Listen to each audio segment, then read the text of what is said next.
Here I was, expecting you to give an honest review for Love Victor. Guess some of queers really don't know what they want, or simply lack the soul for representation. Shame on your stance at Love Victor. You, as a Latino gay, should be happy with its representation.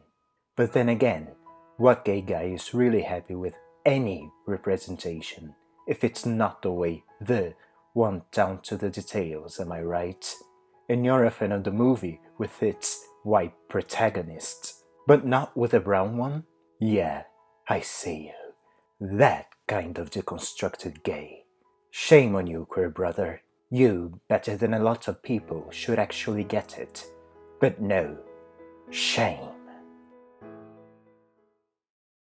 On June 19th, after binge-watching all 10 episodes of the then just released series Love Victor, a sequel to 2018's Love Simon, based on Becky Albertalli's 2015 YA novel Simon vs. the Homo sapiens agenda, I took to both Twitter and my personal Tumblr to express my feelings on the show by posting my Love Victor review, followed by this caption screenshot of YouTuber Jenny Nicholson's 2017 video, Tomorrowland Ruins My Life and Dreams. A perversion of everything that I love. Not to be dramatic or anything. Personally, I thought it was being hilarious, and then the messages started flooding in. Ever since then, I've been going back and forth on whether or not I should make a Love Victor video, which is partially why you're getting it months after it was hot and topical, as is my grand tradition. But the main reason for this internal debate is that I thought I didn't really have a hot take on the show so much as a bunch of personal observations as to why I didn't like it. Because the truth is no, I don't think this is the worst show ever. But I was really disappointed in a lot of its creative decisions, and I didn't overall enjoy it. Eventually though, I decided, sure, why not? Half because some of you wanted me to, half because the video that's coming out after this one is shaping up to be a time-consuming monster and I gotta feed that algorithm, and half because while I was writing the scripts I realized I do have a couple of hot takes on both the show and on what I see as the reasoning behind those angry messages I got. And yes, that's how math works. But before we begin the discourse, super abridged overview of the series, let's go! We pick things up 2 years after the events of Lost Simon. Victor Salazar and his religious family, Mother Isabel, Father Armando, Sister Pilar, and Brother Adrian, have just moved to Atlanta from Texas, where they're greeted by their upstairs neighbor Felix, who, upon meeting them, instantly decides he's gonna be Victor's best friend. Later, Victor is given a tour of Creekwood High by former drama teacher, now principal, and one of my favorite minor characters from the original, Miss Albright, who recaps the events of the movie to both Victor and the audience. Upon learning the school is not just seemingly open to, but actively embracing of the whole boys kissing boys concept, Victor, in the process of questioning his own sexual identity, gets excited at the prospect of being open with his peers as he figures himself out.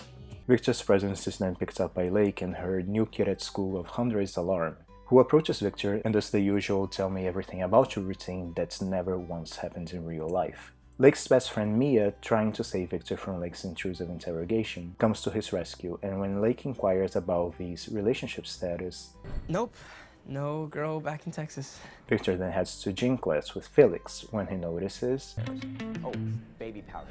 Bring it. What else? I know it's a dangerous game. Felix tells him, Benji's chill. Also, he's gay. which just further intrigues him. In the locker room, Victor's overhearing some casual homophobia when Andrew here decides to tease him. Hey, you like what you see? No, I wasn't. Later, when Victor turns out to be better at basketball than him, Andrew pulls a prank to shame Victor for not being rich. Back at his house, Isabel and Armando are fighting over Pilar getting in trouble at school. Victor de-escalates the situation, and his mom thanks him for being so reliable. Thank you, Jesus, for my rock. At least I never have to worry about you. Victor scrolls through Simon's Instagram feed, slips into his DMs and vents all his internal angst out on him. Screw you for having the world's most perfect, accepting parents. For some of us, it's not that easy. In the evening, Victor is attending the carnival, yes, the carnival, when, much to his surprise, he gets a reply from Simon. Dear Victor, glad you reached out. Figuring out who I was and declaring it to the world was the scariest thing I ever had to do. Maybe somewhere within the halls of that school, you'll find the person who's going to change your life forever.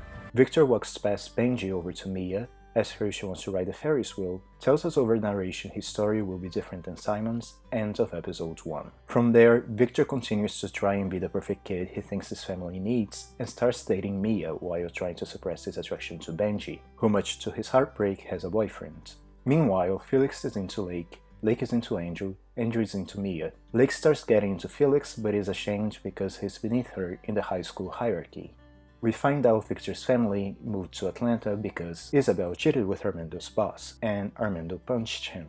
Benji's not happy in his relationship, Mia lost her virginity to Andrew a while back, Victor and Benji take a road trip for work reasons, Victor lies to Mia and concocts a reason for he and Benji to spend the night, we get the they have to share the one bed AO3 tag, Victor kisses Benji, Benji pulls away, Victor runs out but realizes he can't run from his gay, runs over to New York to clear his head and hang out with Simon.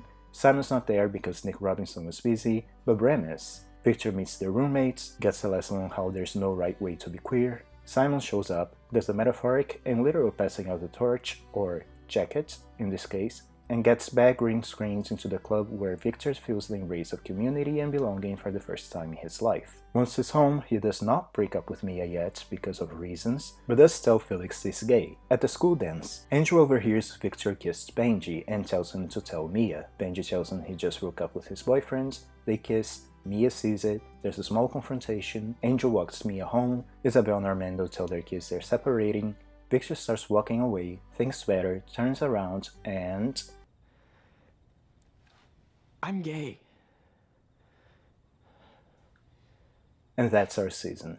Now, I know the popular YouTuber approach to these videos is to put everything you like before delving into the stuff you hate, but I'm gonna do it differently, because I'm a rebel, y'all. Oh, and I'm gonna present my bitching starting with what I consider to be the least intolerable problems, building up to the most egregious. Assume crash positions.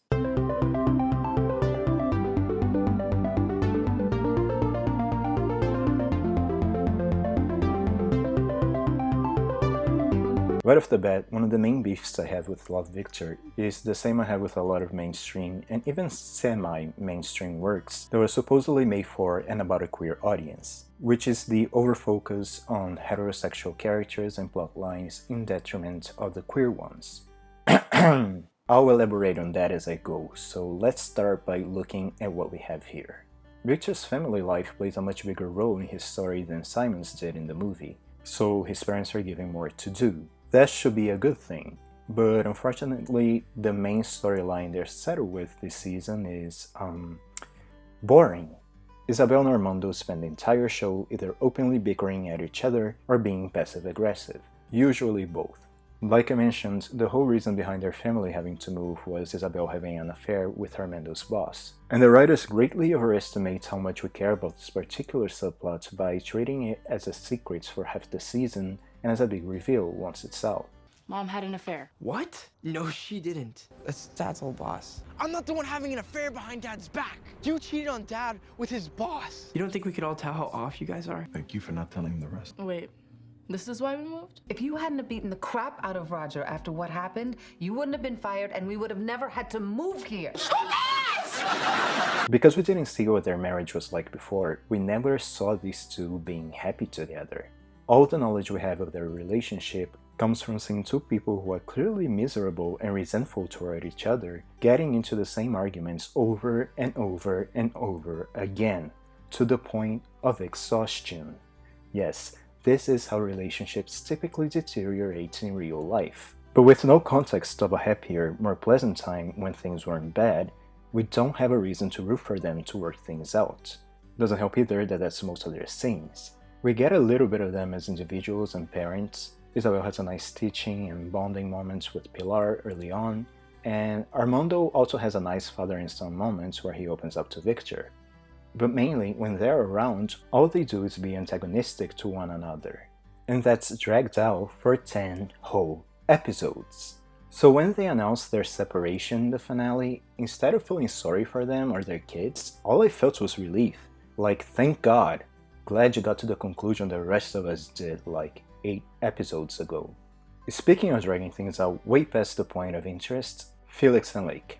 The dork is in love with a hot girl who's oblivious to or annoyed by him trope was in Simon too. But the reason I didn't mind it then was because there was a means to an end. Becky Bertali needed to add stakes to the story. So Martin blackmailed Simon into helping him win Abby's affections, or else he outs him to the entire school, possibly ruining Simon's relationship with Blue forever. Here, the Felix and Lake thing is a focus of the show, with the story actively asking us to engage with it. Yet it gives us no reason to do so by having nothing new or interesting to say, neither in context or execution. It plays out exactly as you expect. The hot girl just needs to get over herself and realize that the dork that keeps trying way too hard to conquer her affections is good actually. If you're gonna do a trope as overdone as this one, you need to put a twist on it. Bring something new to the table that makes us care. Otherwise, it's just dull. And I'm sure some of you are ready to pounce, going, well, this may be overdone for you, loser in his late 20s, but this show wasn't made for you. It was made for teenagers, and it's not overdone for them. Except it is, because we've seen this dynamic in pretty much every goddamn piece of teen media made since the John Hughes days. Unless this is the first time in your life you're consuming media, you've seen this 100 times before.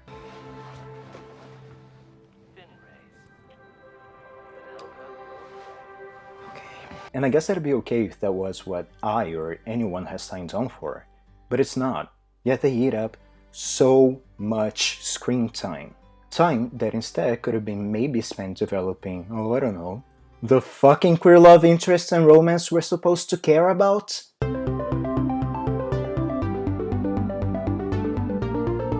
Of all the tone-deaf decisions the show made, how little it gives us about Benji is the most unforgivable one. It's not that they gave us nothing. We get some crumbs here and there. We learn he was a mess when he was in the closet, that his relationship with his dad got weird after he came out, he's a romantic, he's in a band. End of list. Seriously, that's basically it. That's the most the show gives us on the guy who's supposed to be Victor's gay love interest. And most of it is relayed to us via Benji telling it to Victor with his words, because Benji was not allowed to exist in the show outside of his interactions with Victor and a couple scenes with his boyfriend. Like, why didn't we have a scene with Benji and his dad establishing their current relationship? See what his home life is like, see his home, his bedroom, what's in his most personal space, what are the things he surrounded himself with, what pictures, posters, books, albums, Funko Pops, whatever. This may seem petty, but all of these things aren't irrelevant. They're added in a visual medium to help shape the character and inform us of who he is. Benji doesn't get much outside of being the inoffensively handsome gay barista Victor has a crush on. Does he even have friends? He's in a band. I assume they're his friends, but they never show up again and we never see them around outside of the one episode, so I don't know. Every time Benji shows up, he's standing around waiting for the other characters to notice him so he can start existing again. This sticks out so much, it got to the point I wondered if there were scheduling issues and the actor couldn't be on set more than once or twice a week. And that was when I wasn't surprised upon seeing him again and remembering that, oh yeah, he was supposed to be a big fucking character. They even used him in the main promo to sell us the series. As if that wasn't bad enough, we don't really get a lot of time spent on building the Victor-Benji relationship. In fact, I'd argue there are two significant moments devoted to that before the finale, when they're dancing at the coffee shop and the episodes they go on a road trip.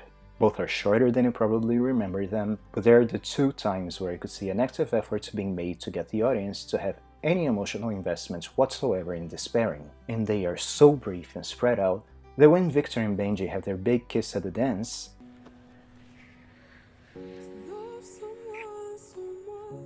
my reaction to this moment shouldn't have been, yeah, boys kissing, woo, gay rights, followed by being over and me realizing I felt nothing beyond the instinctual, automatic happiness I feel when I see two boys kiss. The show treats this like a big cathartic moment, the culmination of a huge emotional plotline, yet they don't truly earn it.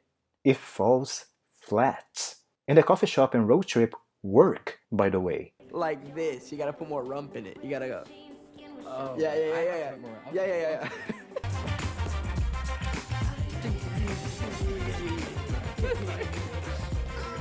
So again, why didn't we focus more on this instead of on so much boring heterosexual crap we've seen before?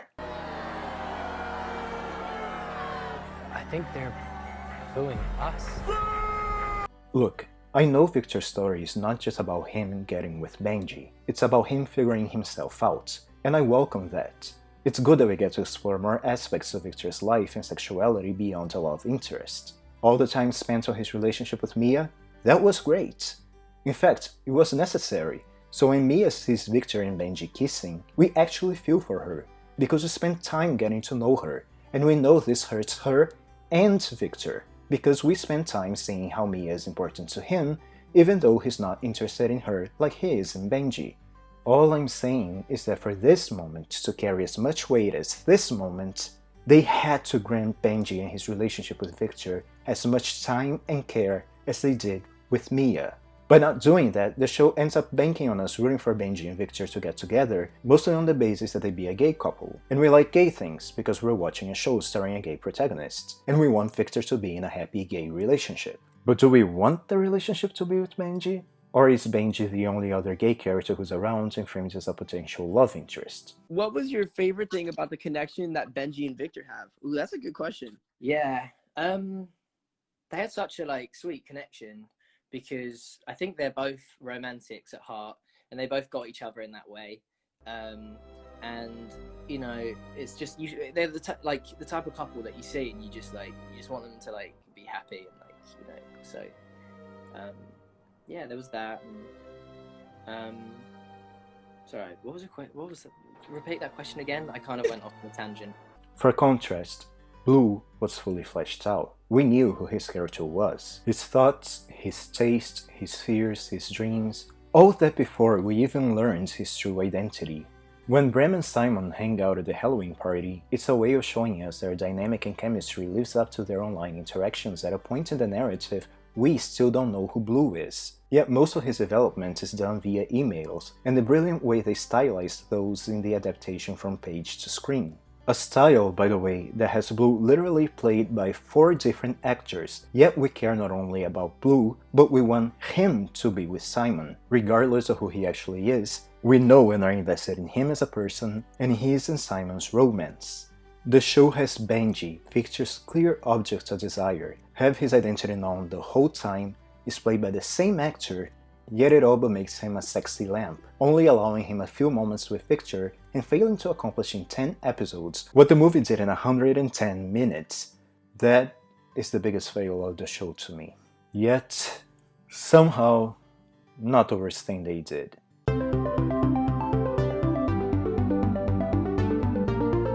In episode 6, Creekwood Nights, Benji decides to surprise his boyfriend Derek on their 1-year anniversary by recreating their first date. As they're eating, Benji remarks on the date, to which Derek replies, "Anniversary? What, are we straight people now?" Benji then makes this face. Derek apologizes, says he doesn't know if he believes in all that stuff, and then he says this. Stuff that society tells us to want just because straight people do.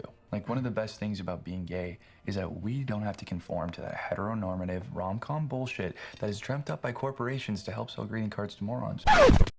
Fuck you, show! Okay, listen up. Framing a speech rejecting heteronormative ideals as Derek being the bad boyfriend who's inconsiderate of Benji's feelings, the nice gay who likes heteronormative things, is the most infuriating and offensive moment in the entire series, made even more insidious by the fact the show's aimed at young, queer people. The message being sent here is, don't challenge systematically rooted ideas of romance, relationships, and sexuality. You don't want to be like the hurtful gay, who doesn't care for big anniversary gestures and keeps bringing out the plans you both had made which he was clearly looking forward to. Be like the conforming gay, with his pretty hair and puppy dog eyes, who just wanted to do a nice thing for his boyfriend and have his Lady and the Tramp moments without bothering to check during the 1 year they've been dating if the guy this is supposed to be for cared about this kind of thing or not. I think they're booing us. Look, I get what they were going for here. To establish Benji as a romantic in a relationship with a guy who, quote-unquote, doesn't appreciate him. I already hate when shows do that, because it comes from this dumb idea that there's only one way of expressing caring and love, and that love is doing whatever your significant other wants, even if you don't feel comfortable with it, just to make them happy. Hetero bullshit! But by executing it the way they did, within the context of 2 queer men talking to each other and framing not even a rejection, but a questioning of heteronormative ideals as part of what makes Derek the bad guy results in some really big unfortunate implications, regardless of the intention. And speaking of intentions, I have no idea what they were. While Simon was written by a heterosexual woman and adapted to film by heterosexual writers, starring a heterosexual actor in the lead role, it was directed by Greg Berlanti, an openly gay man who understood the significance of the project and the importance of making it, above all else, a queer movie, which is why it resonated with so many of us.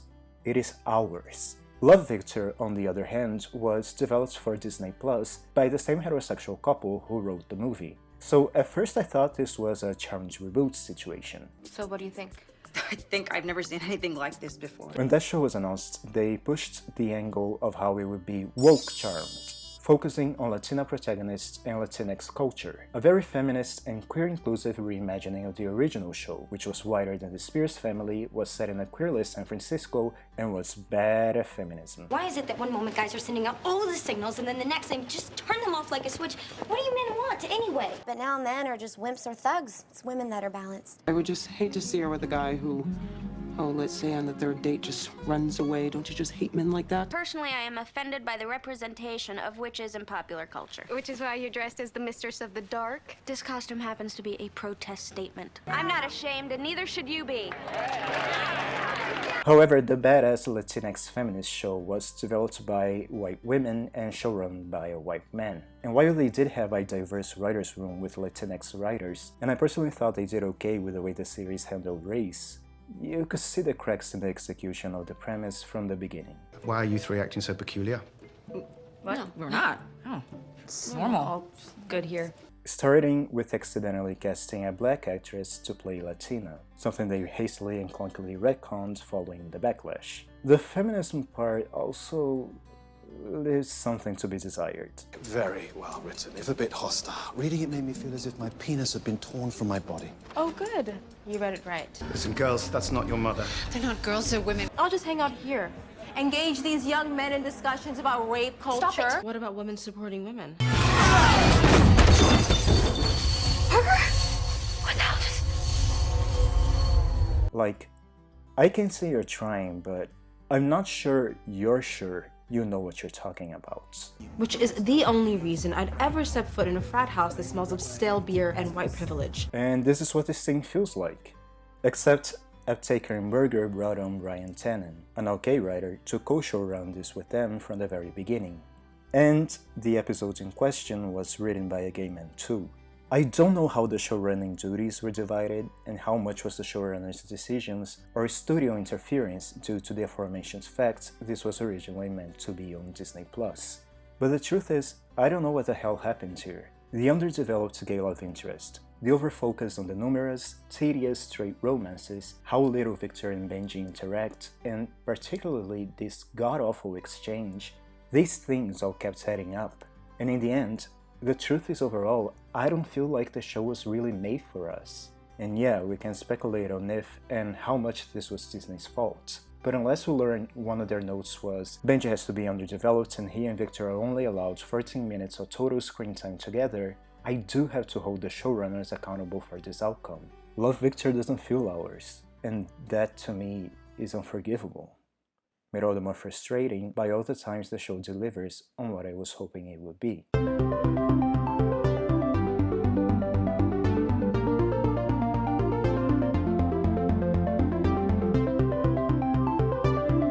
Okay, the biggest props I have to give the show is the excellent casting of Michael Cimino as Victor.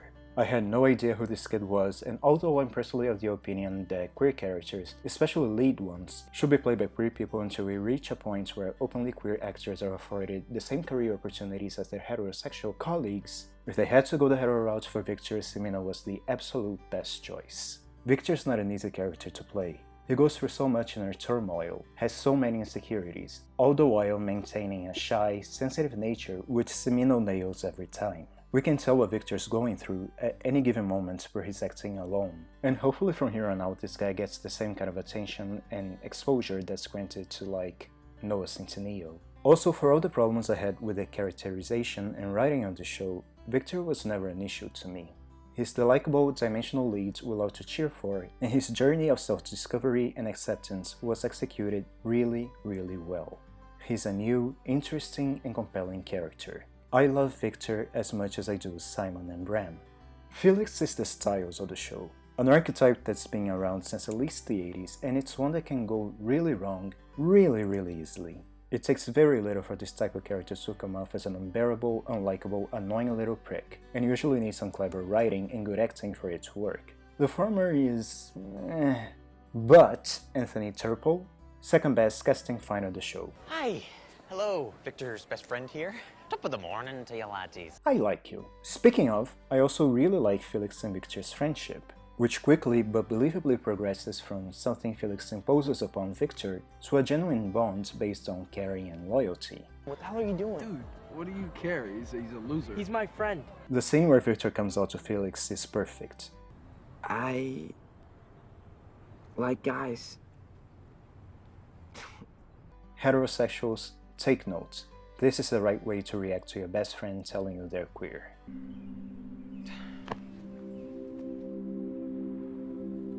I'm feeling feelings. Angel has the subtlest arc of the series, yet it's my favorite after Victor's. You see, at first I thought they were gonna do a cool thing here. The scene where he first notices Victor, plus his instant envy of him, and the way he gets super obsessed with this guy he's just met. I thought they were gonna go with him being into Victor and not knowing how to express it, like a good repressed homosexual. But it turns out he was just into Mia. His whole deal is he never learned that in order for people to know you have a good heart, you need to show it. And like, be nice to them, instead of acting like an asshole. I guess this being an honest revelation to him technically makes him a himbo? Anyway, he starts changing his attitude, and in the finale we see how far he's come. The Andrew who assures Victor he will not tell Mia he knows Victor's gay is not the same Andrew that set up a fake GoFundMe page to humiliate him in his first day of school. It sounded like those basketball dues are gonna be a little steep, so I sent a link around and people actually donated. Are you gonna tell everyone? No, I would never do that. Good character development there. Now let's talk about how...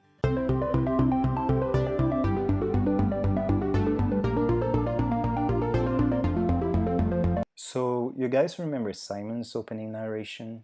I'm just like you. For the most part, my life is totally normal. Hey audience, I'm just like you. I too have a perfectly normal life, being upper middle class, having a loyal group of friends, my own car, a big hipster bedroom of dreams where I spend my time listening to my 7-inch vinyls on my vintage record player, when I'm not browsing away on my latest gen MacBook, or just chilling at my huge-ass house with my super supportive family who respects my boundaries, and immediately accepts and celebrates me after I come out because they all just love me too much. Just like you. Dude. The two things you and I have in common is that we're both gay and are prone to a lot of gay panic. So yeah, this is not the reality of most people, but I don't think that's a problem for this story. The fact Love, Simon is an escapist fantasy is part of its appeal. There have been enough sad, tragic tales about gay people. We don't need more. We're good. Besides, even if most of us can't relate to Simon's privileged lifestyle, we can still relate to the way he's hurt by casual homophobia, or how he's afraid the people he loves will treat him differently if he comes out, or how he's a complete gay disaster and falls in love with every single guy that is nice to him. You know, the universal stuff. But there's no denying that Simon's race, wealth, ability to pass as straight, plus traditional white boy pretty looks, and strong support group all put him in a position most queer people would kill for. So it was genius and refreshing for the show to go in the opposite direction, giving us a lead whose circumstances differ from Simon's in almost every way.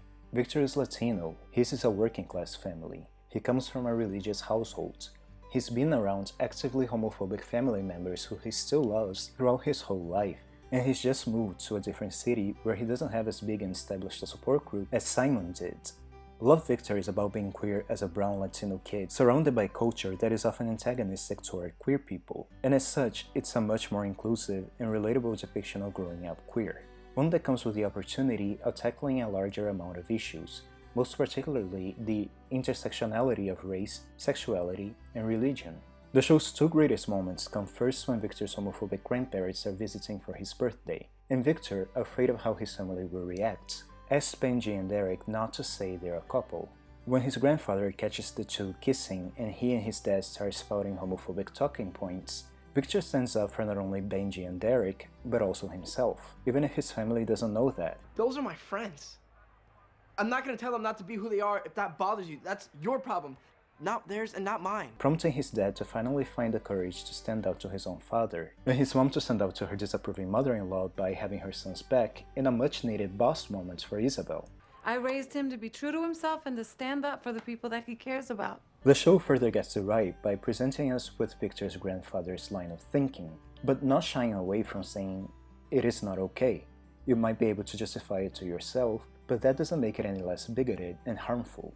Then there's the episodes when Victor runs to New York. At first he can even come out to Simon and Bram's queer roommates, and you can see his internal homophobia working there. He doesn't want to be like these people, so Bram takes Victor to play basketball, a common interest of theirs, later revealing to an oblivious Victor that everyone in the team is gay just like them. He's gay? They all are. It's a gay league. Showing him there's no right way to be gay. The only thing Victor needs to be is himself. At the club, Victor is exposed to even more queer people with distinct interests and means of self-expression. When he feels betrayed upon learning Simon has shared their text conversations with his friends, Victor confronts him about it, and Simon just puts it bluntly. I know you want me to be this, like, guru who has all the answers, but the truth is I don't. I never had a girlfriend. Bram did. I didn't have super religious parents, but Justin did. Every one of my friends had a little bit to offer, a little piece of the puzzle. Why would they want to help a complete stranger? Because you're not a stranger. You're one of us. The episode ends with Victor comprehending the concept of queer community and finally feeling like he belongs. It's been the best night of my life. All of this is awesome. It's like the anti-dinner scene. Sincere, thoughtful moments of queer representation.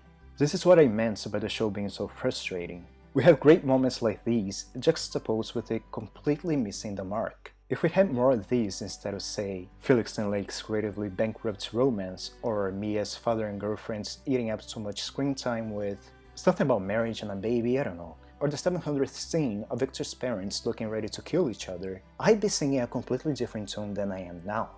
But as it is, the show is a mess.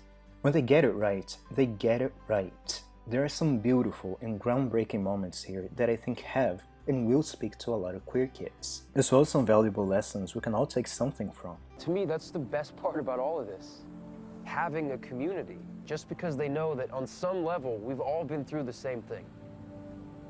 Because we're family. But unfortunately, it screws out too many important, fundamental things which made the overall experience feel really underwhelming. And while my knee-jerk, violently negative reaction to it was perhaps a little overdramatic, A perversion of everything that I love. I cannot say I like this show. Yet aside from what's granted as a really big fucking caveat, my dislike of it has little to do with how it did queer representation, but how I couldn't connect to so much of the main narrative, and how it dropped the ball with Benji and the way it developed, or better yet, didn't develop his and Victor's relationship as it should for it to work.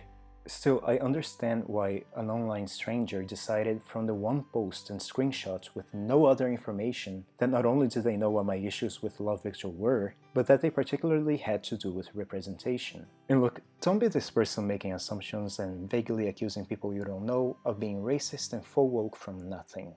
I might be a treacherous, backstabbing demon spawn, but faux woke? Never. Yet I don't think all this anger has so much to do with me personally as with the way we consume media. First, there is the mentality of current fandom culture, in which you're not supposed to like or dislike something on the basis of personal taste and opinion, but from whether or not it gives you the moral high ground. Either you love something because it's actively and purposefully promoting good ideas to the betterment of the world, and is therefore immune to any and all possible criticism, or you hate it because it's factually evil, so you bring out the receipts and write your thesis tearing it apart to expose it as being problematic. I call this the Tumblr school of discourse. It's like the Frankfurt School, if it had been about rewriting tribalism, and founded by people navigating babies for social justice without the emotional intelligence of Thanos. If life is left unchecked, life will cease to exist. It needs correction. You don't know that! But in this case, there's also the particularity of the subject matter being consumed, i.e. queerness. There are still very few stories about us being told in the mainstream. And because we understand the power of media and how representation matters, we end up putting a lot of pressure in the ones we do get to be the perfect depiction of queer experience that appeals to all of us personally, while simultaneously making us look good for the straights. That's a lot for one movie or book or TV show to be, and by that I mean it's impossible. Yes, there are experiences we as queer people living in a cis-heteronormative world all can relate to, but we're not mass-produced under the same circumstances, nor are we of hive minds. There will never be a definitive, all-inclusive, all-encompassing LGBTQ+ piece of media because there is no one queer experience. We all come from different backgrounds and we all have different lives and experiences, just like the non-queer part of the population. We're just better than them and have funner sex. So maybe we should stop judging queer media only by whether or not we think it passes the test of representation, or assuming that's the only thing by which others have based their opinion on. A thing can have good queer representation and be bad for other reasons. It can even have good queer representation and the most blood-boiling, insulting 30 seconds that'll make you pull out all the hair you no longer have because you shaved it all off during lockdown. Because like most things in life, media is like Shrek. It has layers. I used to wax. Waxing what? What body part are we talking? I used to wax my eyebrows. I used to thread my pubes. Yeah, I'm vegan. I couldn't live without meat. That in both ways. Any kind of meat. Hello! Hi! Hello! Take two.